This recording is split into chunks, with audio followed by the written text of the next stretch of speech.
ठीक है संजय जी, लौटूंगे आपके पास। विपिन जी, आपका रुख करूंगी क्योंकि मैंने प्रोफेसर जी से सवाल पूछा, प्रोफेसर भुवन जी से। वो नाराज हो गए, कह रहे कल से वो सवाल नहीं पूछेंगे। लेकिन मेरी बात यह है कि क्योंकि विपिन जी, आपने भी जब सपा कार्यकाल में क्राइम होते थे तब मुलायम सिंह जी ने एक बयान दिया था, अगर आपको याद होगा, जहां पर उन्होंने कहा था कि लड़के हैं, गलती हो जाती है।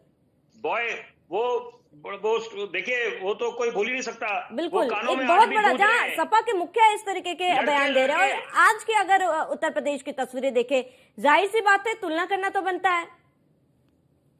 क्यों नहीं बनता है तुलना? तुलना बिल्कुल करनी चाहिए। जब हाथरस की बात हो रही है तो बदायूं की भी बात होनी चाहिए, और वो बयान भी भूलना नहीं चाहिए। हम लोग, पूरा देश सम्मान करता है माननीय नेताजी का, स्वर्गीय नेताजी का, और बहुत उनका योगदान रहा है हिंदुस्तान की जी राजनीति में। बिल्कुल। और लेकिन साथ साथ वो जो बयान दिया था वो भी जहन में है इस समय, वो हम भूल नहीं सकते। लेकिन बहरहाल मुद्दा क्या है इस समय, कि यहां पर नए रिफॉर्म्स लाने चाहिए पुख्ता, क्योंकि उत्तर प्रदेश को सपना क्या है, सबका सपना है। ये तो प्रोफेसर साहब भी मेरे साथ इत्तेफाक रखेंगे कि हर कोई चाहता है कि उत्तर प्रदेश उत्तम प्रदेश बने और सब अपना योगदान दे। भले ही कोई विपक्ष में या पक्ष में, वो उससे कोई फर्क नहीं पड़ता। यहां पर अगर कोई उत्तर प्रदेश निवासी है तो वो चाहेगा कि आगे प्रदेश बढ़े, उसका उद्धार हो। और खास तौर पे अगर आपने प्रदेश को आगे लेके जाना है तो महिलाओं के प्रति जो अपराध है उसमें नकेल कसनी पड़ेगी।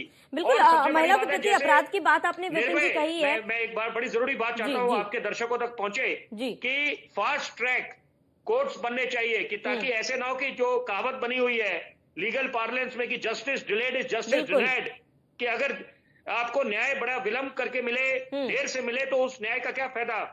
बिल्कुल तो बिल्कुल विपिन जी, क्योंकि महिला सुरक्षा की बात आपने उठाई है, तो एनसीआरबी की जो रिपोर्ट आई है उसमें उत्तर प्रदेश दंगे की बात कर ली जाए, हत्या की बात कर ली जाए, लूट की बात कर ली जाए, तमाम ये जो क्राइम्स है उसमें कमी तो देखी गई। लेकिन महिला सुरक्षा को लेकर कई बड़े सवाल उठ रहे हैं, और महिला सुरक्षा में जो है बहुत ज्यादा कमी नहीं देखी गई है। महिलाओं के खिलाफ सबसे ज्यादा अपराध हो रहे हैं।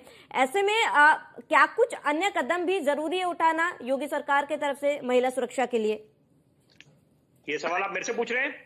जी जी, देखिए, मैं वही उसी बात को बोलना चाह रहा था कि यहाँ पर एक स्पेशल वुमेन, जैसे इकोनॉमिक ऑफेंस विंग का एक सेल है या स्पेशल सेल है, उसी तरह से स्पेशल वुमेन सेल बनना चाहिए, और स्पेशल फॉरेंसिक लेबोरेटरीज बननी चाहिए, ताकि जब क्राइम होता है तो उसकी पूरी अच्छी तरह से जांच पड़ताल हो सके, और आपको जो विक्टिम्स हैं उनको न्याय मिल सके समय रहते। ऐसा ना हो कि बहुत विलंब हो जाए, ताकि वो निराश हो जाएं, हताश हो जाएं और उम्मीद छोड़ दें। ये सबसे पहले सुनिश्चित करने का दायित्व होना चाहिए जो सत्ता पे काबिज हैं। और यहाँ पर कुछ अच्छी पहल हो रही है यहाँ पर, और ये महज बोलने के लिए नहीं है कि एक सिंघम छवि उत्तर प्रदेश की पुलिस की है, वो मुकम्मल तरीके से उस छवि को निभा रहे हैं। तो यहाँ पर अब जो कसर बाकी रह गई है 2024 के बड़े बड़े चुनाव, क्योंकि 80 लोकसभा की सीटें हैं उत्तर प्रदेश से, तो बहुत अच्छा एक संदेश जाएगा। क्योंकि और केवल बड़ी जरूरी बात है कि केवल ये नहीं कि जो उत्तर प्रदेश की महिलाएं हैं वही उनकी सुरक्षा होनी चाहिए, उनके साथ साथ जो पर्यटक आते हैं बाहर से, विदेश से, उनकी भी बढ़िया तरीके से उनकी सुरक्षा मुहैया करानी चाहिए, जो उत्तर प्रदेश की सरकार है, उनका जो प्रशासन है, ताकि अगर आपकी उनके प्रति कोई दुष्कर्म होता है तो उससे छवि धूमिल होती है देश